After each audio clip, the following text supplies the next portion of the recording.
Hi, this is Roger in Finland, and today we're going to try to match the Sony a6400 with the Zcam E2c.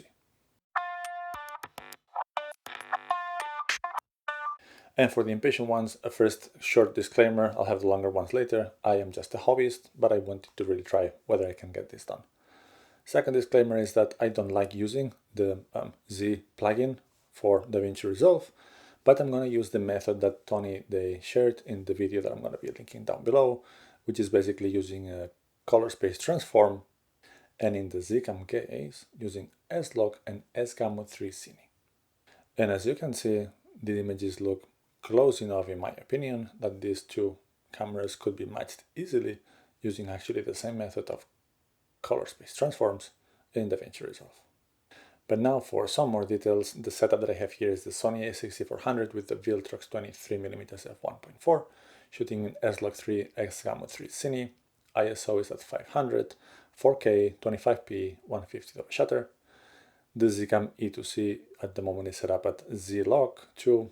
It's shooting 4K ProRes LT and also at 4K, 25p, 180 degree rule, so 1/50th of a second. And I'm shooting at the base ISO of this camera, which is 800. This is how this is being set up.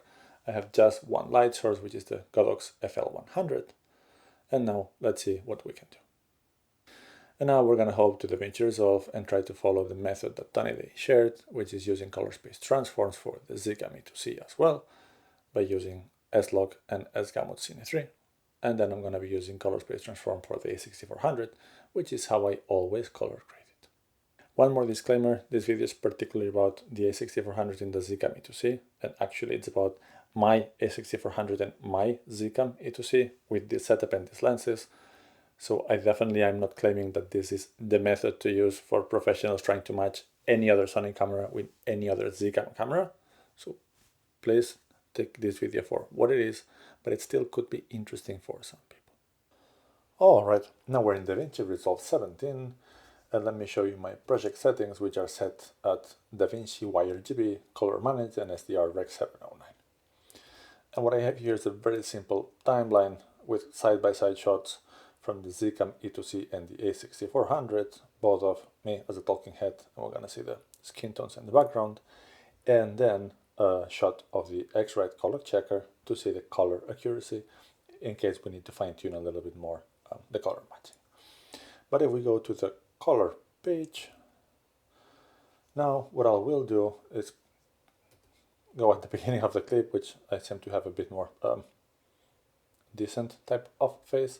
And I'm going to be applying this empty crate, which basically has the structure that I usually follow. Actually, I'm going to apply it to all the clips here, so then we can get on working. So basically what I have is first a white balance node, then a color space transform input, then exposure adjustments, saturation adjustments, then color warp. This is really to be a bit more precise about the accuracy with the checker, and finally a color space transform out.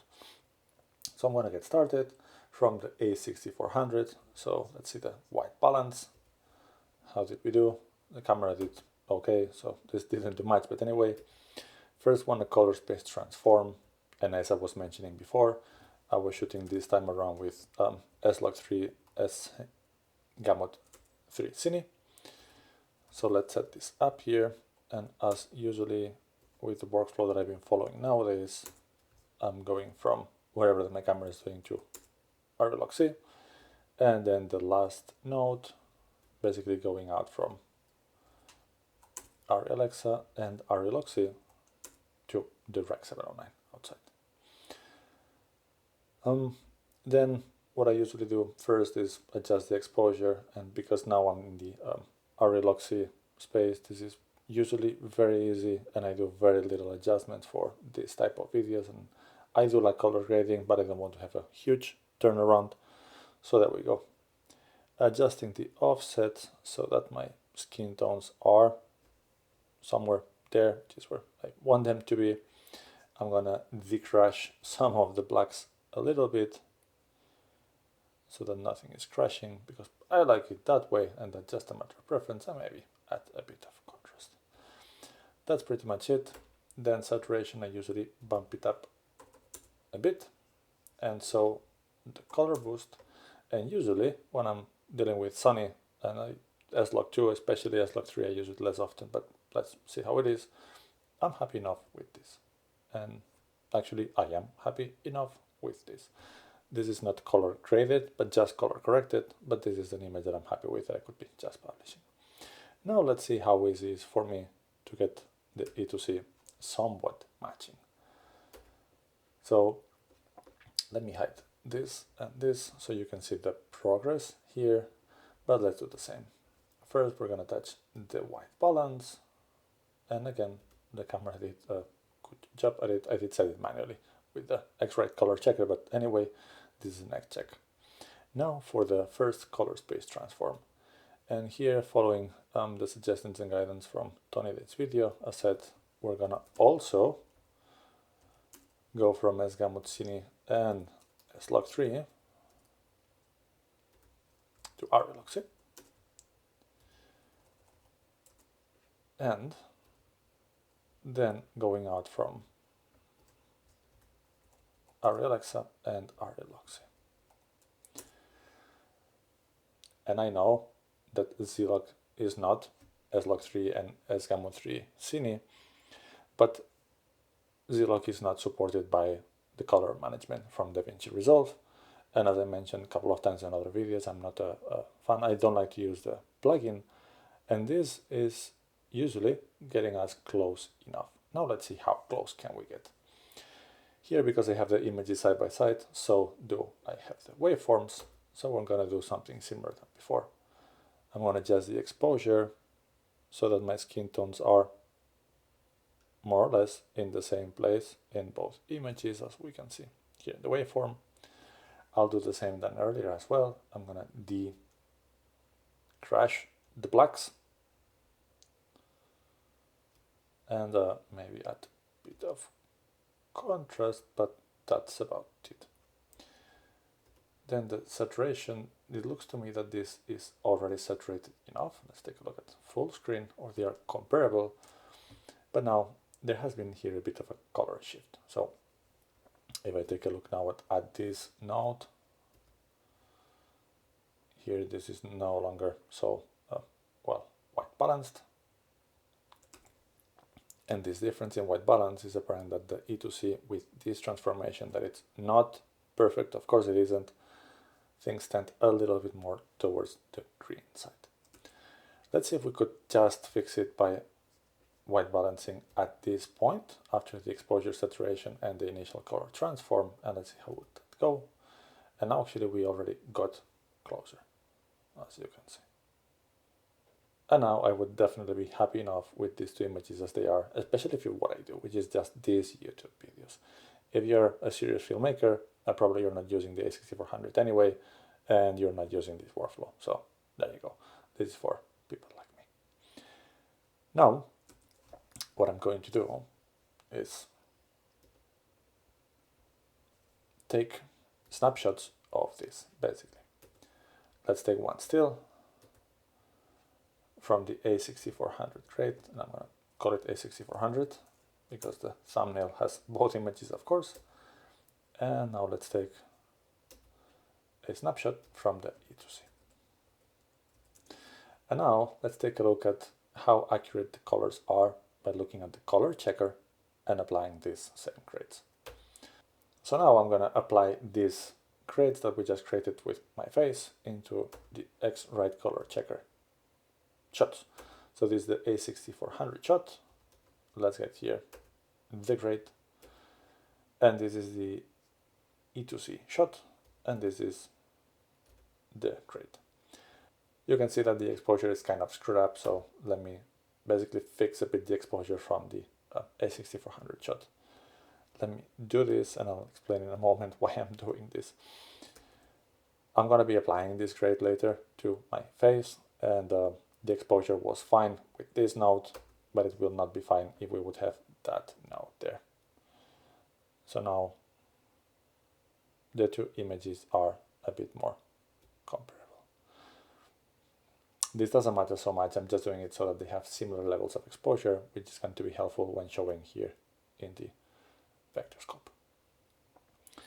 And now here, taking a look at the veritoscope, we can see that the skin tones from both cameras are pretty fine. The reds are quite fine. The magentas are well aligned. The blues, there's clearly a difference. And I know, because I've done this in the past, that the Zcam E2c with this method, and it might be a problem of the method, but I had similar issues when using the plugin. The blue needs an extra bit of an effort. The cyans are fairly well aligned with each other, but a bit further from the cyan itself. Green seem okay. The yellows could have some adjustment. So actually, let's do that. Now I'm here with the a6400 grade. I'm gonna go to the color warp node, and what I'm gonna do is push a little bit the yellow more towards the middle, which will help also to get the skin tones closer to the line itself. If I do something similar with the Zcam E2c, which I didn't have to touch exposure here, by the way, here's the color warper. If I move a little bit the yellow towards more where it should be, now the skin tones are also more aligned there. But now let's take a look at what happens with this blue. I'm just gonna move it. So now this is better aligned with the other blue.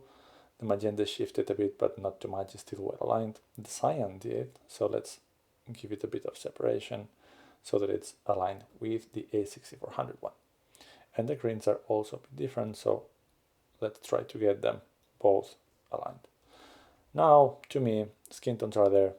Reds towards the same place, magentas towards the same place, blues towards the same place, cyans, greens, and yellows. So now these two images should have pretty accurate and pretty similar colors. Let's take a look. So, well, they do look like that to me. The saturations are a little bit different, so is the exposure, but that's a bit different because of the cameras and how far was the X-rite from the camera, and I had to zoom a little bit in the 6400 clip to show it well, but here's how it is. And what I'll do now is take snapshots of this. This is the a6400 with the X-rite, work with it. And let's take a still also from the E2c with the work with the X-rite. And now what I'm going to be doing is applying this extra correction of the color warp using the color checker to our initial clips. So here we have them. This is how they look right now. And now I'm going to apply the a6400 and X-rite. And now the exposure got screwed, but as we saw before, I'll disable this node, I'll enable this one, so the exposure is as it was, and we just apply the color warp. And now let's apply the E2c changes.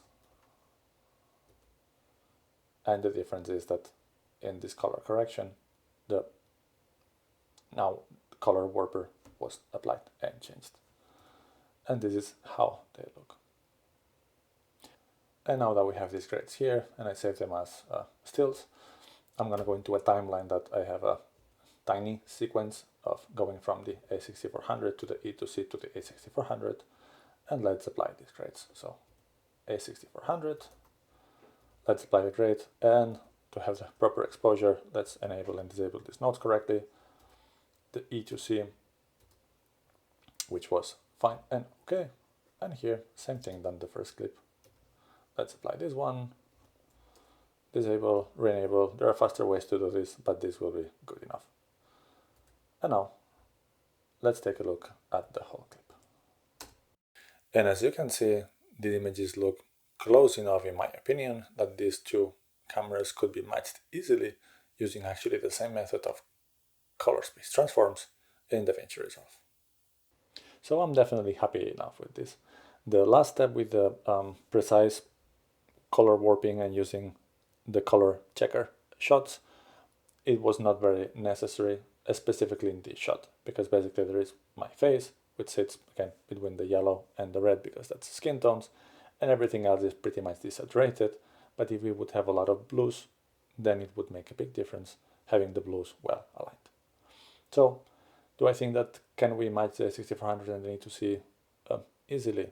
Well, this was a long video because I wanted to go step by step, but I think it was easy enough. What did you think? Alright, and now that we hopped out from Davinci Resolve, let me know your opinions on my assessment about how did this work, and the method itself.